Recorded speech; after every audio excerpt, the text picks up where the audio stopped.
ඔබට මතකද අපි මීට කලින් පාඩමේදී ඉගෙන ගත්ත Python programming language එක තුළ list භාවිතා කරලා data store කරගන්නේ මොන ආකාරයෙන්ද කියලා. මේ පාඩම තුළදී අපි ඉගෙන ගන්නට බලාපොරොත්තු වෙනවා තවත් data structure ආකාරයක් Python programming language එක තුළ අපි භාවිතා කරන ඒ තමයි dictionaries. Dictionaries සහ list කියන මේ data structure ආකාරයන් දෙකම ගත්තොත් අපි මේ දෙක භාවිතා කරන්නේ Python program එකක data store කර ගැනීම සඳහා. මේවායේ වෙනස්කම් තිබෙනවා ඒ වගේම සමානකම් අපි දකිනවා. විශේෂයෙන්ම dictionary එක සහ list එක ගත්තොත් මේ දෙක තුලම අපි භාවිතා කරන පොදු function සහ methods තිබෙනවා.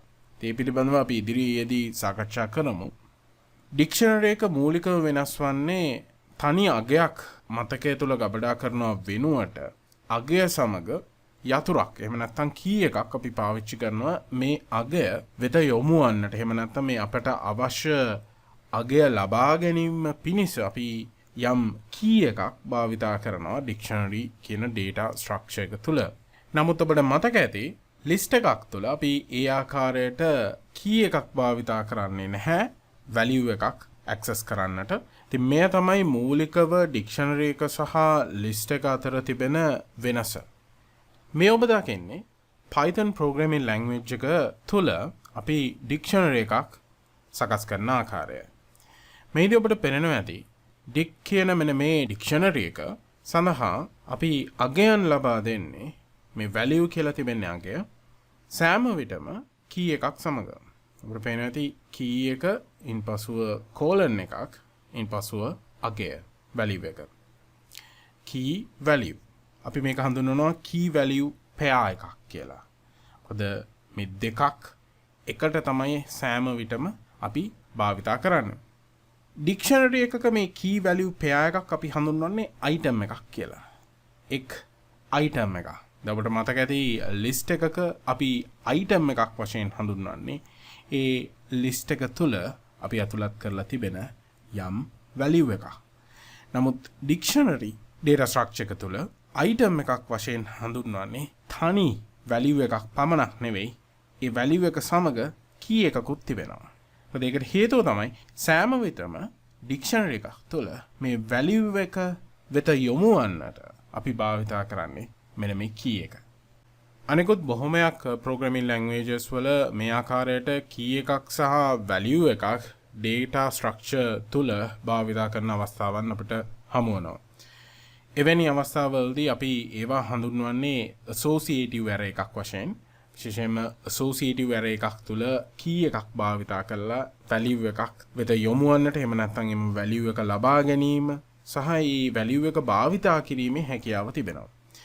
Python programming language එක තුල ඇති මේ dictionaries අනෙකුත් programming languages තුල අපට හමු වන මේ associative arrays කියන data structure ආකාරයට බොහෝ සෙයින් සමානකම් දක්වනවා. dictionary එකක් අපි ප්‍රායෝගිකව Python script එකක් තුළ භාවිතා කරන්නට කලින් අපි තේරුම් ගන්නට උත්සාහ කරමු dictionary එකේ තිබෙන සුවිශේෂී දේවල් මොනවද කියලා. පළවෙනි දේ තමයි ඔබ දන්නවා dictionary එක මේ item එකක් කියන්නේ key එකක් සහ value එකක්. dictionary ඇති මේ key එක අපිට වෙනස් කරන්නට බෑ. dictionary ඇති value එක අපිට වෙනස් කරන්නට පුළුවන්. නමුත් මේ key එක එහෙම නැත්නම් මේ යතුර අපිට වෙනස් කිරීමේ හැකියාවක් නැහැ. ඒ ඊටාත්ම වැදගත් dictionary එක තිබෙන ලක්ෂණ සලකා බලද්දී. ඒ වගේම තමයි key එක සඳහා අපට string, integer, float කියන මේ ඕනෑම data type එකක් භාවිතා කරන්නට පුළුවන්. දැන් ඇතැම් අවස්ථාවලදී අපි දකිනවා මේ key එක සඳහා විශේෂයෙන්ම වෙනත් programming languages වල යම් සුවිශේෂී දත්ත ආකාරයක් පමණයි අපට භාවිතා කරන්නට හැකියි. උදාහරණයක් වශයෙන් string එකක් වගේ. නමුත් Python dictionaries වල තිබෙන විශේෂත්වය තමයි key එක සඳහා ඔබට string එකක් හෝ integer එකක් හෝ float එකක් භාවිතා කිරීමේ හැකියාව තිබෙනවා. ඒ වගේම සෑම key එකක්ම එකිනෙකට වෙනස් විය යුතුයි. එක හා සමාන keys තියෙන්නට බෑ. dictionary එකක් තුල සෑම විටම keys ඒකාකාරී වෙන්නට ඕන. එහෙම නැත්නම් මේ unique වන්නට අවශ්‍යයි. ඒ ඊටාත්ම වැදගත්. ඊළඟට අපි සලකා බලමු මේ dictionary එකේ තිබෙන values වල තිබෙන මූලික ගති ලක්ෂණ. keys වගේම values උත් ඔබට හැකියාව තිබෙනවා string integer සහ float ආකාරයන්ගෙන් ඇතුළත් කරන්නට. ඒ පමණක් නෙවෙයි ඔබට dictionary එකක් තුළ මේ values වශයෙන් list එකක් හෝ tuple එකක් භාවිතා කරන්නටත් පුළුවන්. එය ඉතාමත්ම වැදගත් වෙනවා. මොකද අපි දැනටමත් ඉගෙනගෙන තියෙනවා list සහ tuples පිළිබඳව. list එකක තිබෙන යම් items ඔබට හැකියාවක් තිබෙනවා ඒ ආකාරයෙන්ම එම list එක dictionary එකක් තුළ value එකක් වශයෙන් ඇතුළත් කරන්නට. ඊළඟට values can be repeated. මෙම අගයන් නැවත නැවත repeat කරන්නට හැකියාව තිබෙනවා. ඒ වගේම ඉතාමත්ම වැදගත් කරුණක් තමයි dictionaries පිළිබඳව values සලකා බලද්දී values can be changed. මෙම values එහෙම නැත්නම් මේ අගයන් වෙනස් කරන්නට පුළුවන්.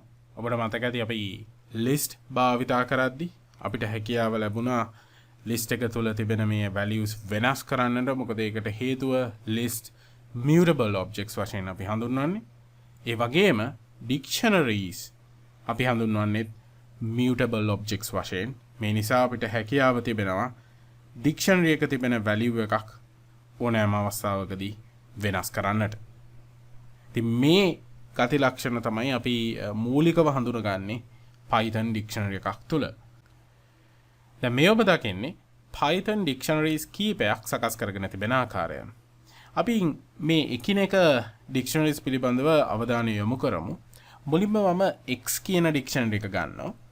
ඔබට පේනවා ඇති මේ dictionary එකේ items තුනක් තිබෙනවා. මේ තිබෙන්නේ පළමු item එක, දෙවන item එක සහ තුන්වන item එක. මේ items හොඳින් නිරීක්ෂණය කරන්න මේවා අතර අපි ඇතුළත් කරලා තියෙනවා කොමාවක්. මේ කොමාව මගින් තමයි එක් items වෙන් කිරීම සිදු කරන්නේ. අපි එක item එකක් ගත්තොත් ඔබට දැක ගන්නට පුළුවන් මේ ආකාරයට key එකක් තිබෙනවා. ඒ වගේම value එකක් තිබෙනවා. item එකේ තිබෙන key එක සහ value එක එකිනෙක වෙන් කරන්නේ මේ වගේ colon එකකින්. ඒ වගේම තමයි සම්පූර්ණ dictionary එක අපි මේ විදිහට සංගල වරහන් තුල තමයි සකස් කරගන්නේ. ඒ ඊටමත්ම වැදගත්. dictionary එකේ තුල තිබෙන සියලුම items අපි මෙම සංගල වරහන් තුල රඳවා තබා ගන්නවා.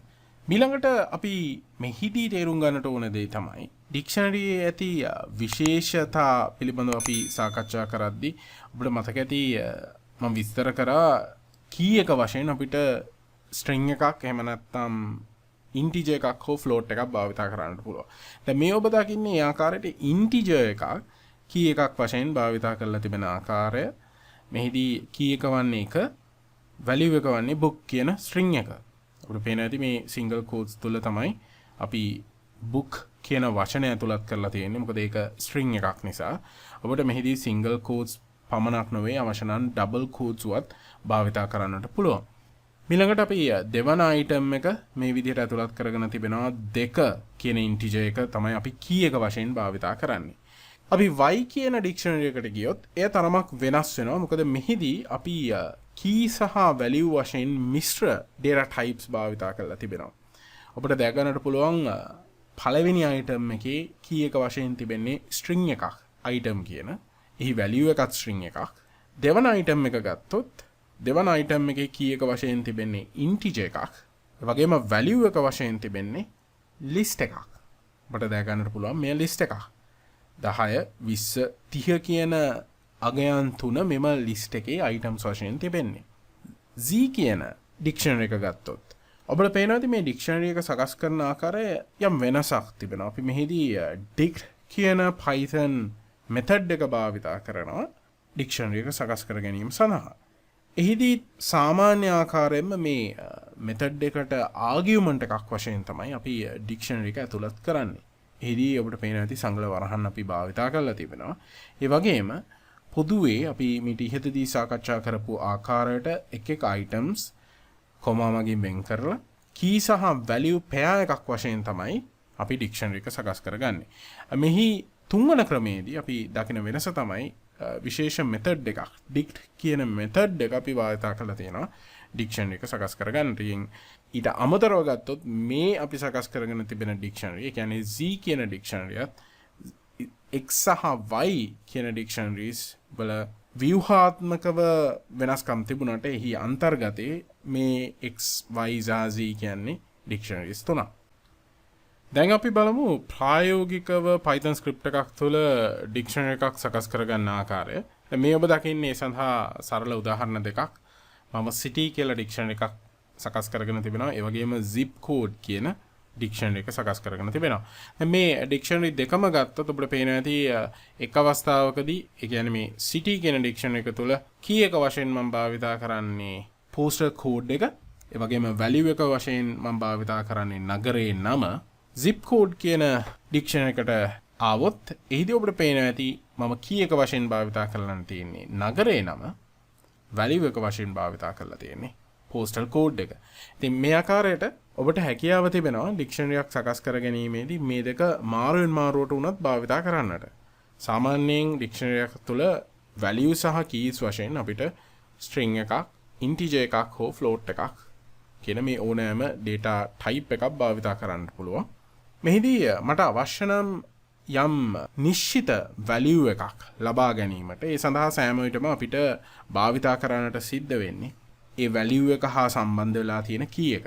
උදාහරණයක් වශයෙන් city කියන ඩික්ෂනරි එක භාවිතා කරද්දී මට අවශ්‍ය නම් candy කියන නගරේ නම output එකක් වශයෙන් ලබා ගන්නට එහෙම නැත්නම් වෙන් කර ගන්නට මේ ඩික්ෂනරි එකේ ඒ සඳහා මම භාවිතා කරන්නට අවශ්‍යයි මේ candy value එක හා සම්බන්ධ වෙලා තියෙන key එක. ඒක තමයි 20000 කියන key එක. මෙය ලබා ගැනීම සඳහා මම ඩික්ෂනරි එකේ නමට පසුව කොටු වරහන් තුල ඒ අදාළ key එක මේ අවස්ථාවේදී නම් 20000 ඇතුළත් කරන්නට ඕන කොටු වරහන් තුල. දැන් අපි බලමු Python ස්ක්‍රිප්ට් එකක් තුල මෙම උදාහරණ දෙක නිර්මාණය කරගන්නට. මේ ඔබ දකින්නේ dictionary.py කියන Python ස්ක්‍රිප්ට් එක. මේ Python ස්ක්‍රිප්ට් එක තුළට මම ඇතුළත් කරගෙන තිබෙනවා city සහ zip code කියන මෙන්න මේ dictionaries දෙක. දැන් ඔබට පේනවා ඇති මම පස්වෙනි ලයින් එකේ city කියන dictionary එකත් හයවෙනි ලයින් එකේදී zip code කියන dictionary එකත් මේ වගේ print function එක භාවිතා කරලා output එකක් වශයෙන් ලබාගෙන තියෙනවා. හත්වෙනි ලයින් එකේදී ගත්තොත් ඔබට විශේෂයක් පෙනෙනවා ඇති. ඒ තමයි මෙන්න මේ city කියන dictionary එක තුළ ඇති candy කියන value එක එහෙම නැත්නම් මෙන්න මේ item එක තුළ තියෙන candy කියන value එක තමයි මම output එකක් වශයෙන් ලබා ගන්නට ඒ candy value එක හා සම්බන්ධ වෙලා තියෙන key එක 20000 භාවිතා කරලා තිබෙන්නේ. ඔබට පේනවා ඇති මම කොටු වරහන් තුල 20000 ඇතුළත් කරගෙන තිබෙනවා. කොටු වරහනට පිටින් ඔබට පේනවා ඇති ඩික්ෂනරි එකේ නම city ඉන් පසුව තමයි කොටු වරහන් ඇතුලේ key එක ඇතුළත් කරලා තිබෙන්නේ. දැන් අපි බලමු මෙහි output එක අපිට ලැබෙන්නේ මොන ආකාරයෙන්ද කියලා. ඔබට පේනවා ඇති මට මේ ආකාරයට තමයි output එක ලැබෙන්නේ. මුලින්ම city කියන ඩික්ෂනරි එක මේ ආකාරයට output එකක් වශයෙන් ලබා ගත්තා. ඉන්පසුව zip code කියන ඩික්ෂනරි එකේ output එක අපි ලබා ගත්තා. මේ ඔබ දකින්නේ candy කියලා output එක අපිට ලැබිලා තියෙන්නේ. මෙන්න මේ 20000 කියන key එක භාවිතා කරලා තමයි අපි මේ value එක ලබා ගත්තේ. ඉතින් ඩික්ෂනරි එකක් තුළ යම් කිසි value එකක් අපිට ලබා ගන්නට අවශ්‍ය නම් එහෙම නැත්නම් අපි මේ ඉංග්‍රීසියෙන් කියනවා ඩික්ෂනරි එකක් තුළ තිබෙන value එකක් access කරනවා කියලා. ඉතින් ඒ ආකාරයට value එකක් access කිරීම සඳහා අපට අවශ්‍ය නම් අදාළ key එක පාවිච්චි කරන්නට අවශ්‍යයි. මෙහිදී අපි 20000 පාවිච්චි කරේ ඒ නිසා.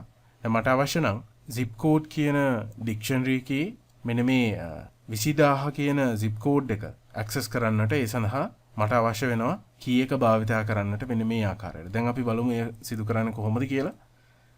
මම 8 වෙනි ලයින් එකේ ඇතුළත් කරනවා print function එකක්.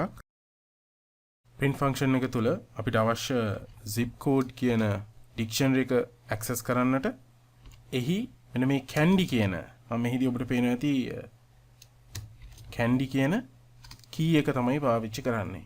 එවිට මම බලාපොරොත්තු වෙන්නේ මෙතෙන්දී 20000 output එක වශයෙන් ලබා ගන්නට. අපි ෆයිල් එක save කරලා නැවතත් script එක run කරලා බලමු. ඔබට පේනවා ඇති මට output එක වශයෙන් 20000 ලැබෙනවා. මේ ආකාරයෙන් තමයි අපි ඩික්ෂනරි එකක් තුළ ඇති value එකක් access කිරීම සිදු කරන්නේ Python script එකක් භාවිතා කරලා. දැන් අපි ඉගෙන ගත්තා ඩික්ෂනරි එකක් තුළ තිබෙන value එකක් access කරන්නේ මොන ආකාරයෙන්ද කියලා. ඊළඟට අපි බලමු ඩික්ෂනරි එකකට අලුතින් item එකක් ඇතුළත් කරන්නේ මොන ආකාරයෙන්ද කියලා. මේ සඳහා මම මෙන්න මේ dictionary.py Python script එක edit කරගන්නවා. මට අලුතින් එකතු කරන්නට අවශ්‍ය වෙන dictionary එකේ නම මම මුලින්ම ඇතුළත් කරනවා city කියලා. ඉන්පසුව කොටු අරහන් තුල මම අලුතින් එකතු කරන්නට බලාපොරොත්තු වෙන item එකේ key එක ඇතුළත් කරන්නට ඕන. මම මෙහිදී key එක වශයෙන් මේ විදිහට 80000 ඇතුළත් කරනවා. ඉන්පසුව තමයි අපි සමාන ලකුණක් දාලා මේ ආකාරයට අපි මෙයට assign කරනවා value එක. මෙහිදී මේ ආකාරයට මම value එක assign කරනවා. අපිට පේන ඇති මම assign කරන්නේ string value එකක් මේ ආකාරයෙන්. ඒ ආකාරයට මට හැකියාව තිබෙනවා zip code කියන dictionary එකටත් අලුතින් item එකක් ඇතුළත් කරන්නට මම මෙහිදී key එක වශයෙන් භාවිතා කරන්නේ string value එකක්. ඉන්පසු අපි මෙයට value එක වශයෙන් assign කරනවා මේ ආකාරයට integer value එකක්. දැන් අපි script එක save කරලා නැවත මේ run කරලා බලමු. එතකොට පේනවා ඇති අපිට අපි අලුතින් එකතු කරන ලද items මෙහිදී output එක තුල දකින්නට නැහැ. ඒකට හේතුව තමයි අපි items add කරන්න කලින් තමයි output එක ගත්තේ. අපි මෙන්න මේ lines එක නැවත පහළට ඇතුළත් කරගමු. මේ ආකාරයෙන් මම ෆයිල් එක save කරගන්නවා. නැවතත් අපි script එක run කරලා බලමු. අපිට පේනවා ඇති අපි dictionary එක තුලට අලුතින් ඇතුළත් කළ item එක මේ විදිහට අපිට දැක ගන්නට පුළුවන්. මේ ආකාරයෙන් අපිට හැකියාව තිබෙනවා අලුතින් items dictionary එකක් තුලට ඇතුළත් කරන්නට. dictionary එකක් තුලට අලුතින් item එකක් ඇතුළත් කරන ආකාරය අපි ඉගෙන ගත්තා. දැන් අපි ඉගෙන ගනිමු dictionary එකක් තුල ඇති item එකක් එයින් ඉවත් කරන්නේ මොන ආකාරයෙන්ද කියලා. මම මේ සඳහා නැවතත් dictionary.py Python script එක edit කරගන්නවා. මට අවශ්‍යයි මෙම city කියලා තියෙන dictionary එකෙන් සහ zip code කියන dictionary එකෙන් යන දෙකෙන්ම මෙන්න මේ පතුල්ල කියලා තිබෙන value එකත් මෙහි 90000 කියලා තියෙන මෙන්න මේ value එකත් ඉවත් කරගන්න. ඒ සඳහා අපි භාවිතා කරනවා del keyword එක. ඉන්පසුව මුලින්ම අපි city dictionary එකේ මෙහිදී අපි භාවිතා කරන්නට අවශ්‍ය වෙන්නේ සෑම විටම key එක මේ ආකාරයෙන්. ඒ වගේම නැවතත් del zip code මෙතෙන්දී අපි ඇතුළත් කරනවා බතුල්ල කියලා. දැන් අපි ෆයිල් එක සේව් කරගන්නවා. දැන් නැවතත් මම මෙන්න මේ statements දෙක ඇතුළත් කරගමු. මොකද අපිට අවශ්‍යයි print කරගන්නට. delete කරාට පස්සේ අපි script එක නැවතත් run කරලා බලමු. ඔයගොල්ලන්ට පේනවා ඇති අපි අවසානයේට output කරගෙන තිබෙන lines දෙකේ බතුල්ල කියන value එක සහ key එක අන්තර්ගත වෙන්නේ නැහැ. අපි zip code dictionary එකනොත් city කියන dictionary එකනොත් එම අගයන් ඉවත් කරගත්තා.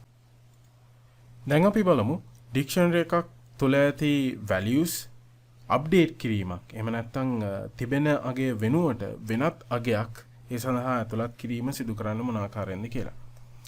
දැන් මේ සඳහා මම මුලින්ම මෙහි මෙන්න මේ city කියලා තියෙන zip code එකේ මම මෙය වෙනස් කරනවා මේ ආකාරයට අගය. ඉතින් මෙය වැරදි අගයක්. ඉතින් මට අවශ්‍යයි මෙය නිවැරදි කරන්නට මෙන්න මේ ස්ථානයේ. ඒ සඳහා මෙන්න මේ ස්ථානයේ අවශ්‍ය කරන Python expression එක ඇතුළත් කරනවා. මෙහිදී අපි කරන්නට අවශ්‍ය වෙන්නේ සාමාන්‍යයෙන් අපි dictionary එක මේ විදිහට අපිට අවශ්‍ය dictionary එකේ නම ඇතුළත් කරලා කොටු අරහන් තුල ඒ අපිට වෙනස් කරන්නට අවශ්‍ය කරන value එකේ key එක මෙහිදී 20000 අපි ඇතුළත් කරන්නට ඕනේ. ඉන්පසුව එයට අපි ලබා දෙන්නට අවශ්‍ය වෙන value එක මේ ආකාරයට අපි සමාන ලකුණට පස්සේ ඇතුළත් කරනවා මෙන්න මේ විදිහට. දැන් මම ෆයිල් එක සේව් කරගන්නවා. දැන් අපි නැවතත් script එක run කරලා බලමු. ඔයගොල්ලන්ට පේනවා ඇති මෙහිදී අපිට මෙන්න මේ ස්ථානයේදී output එක වශයෙන් ලැබෙන්නේ කොලම්බෝ කියලා 20000 කියන key එකට. ඉතින් මේ දිගටම මේ අවස්ථාවේදීත් එයමයි අපිට ලැබෙන්නේ. නමුත් අවසාන line දෙක බලන්න. එහිදී අපි වෙනස් කරගෙන තිබෙනවා මේ ආකාරයට candy කියලා. මොකද ඒකට හේතුව තමයි අපි වෙන මේ 15 වෙනි line එකේදී අපි ඒ dictionary එක update කිරීමක් සිදු කරපු නිසා. ඉතින් මේ ආකාරයෙන් අපිට හැකියාව තිබෙනවා Python script එකක් තුළ dictionary එකක අගය වෙනස් කිරීමක් සිදු කරන්නට ඊටමත්ම පහසු වෙනවා.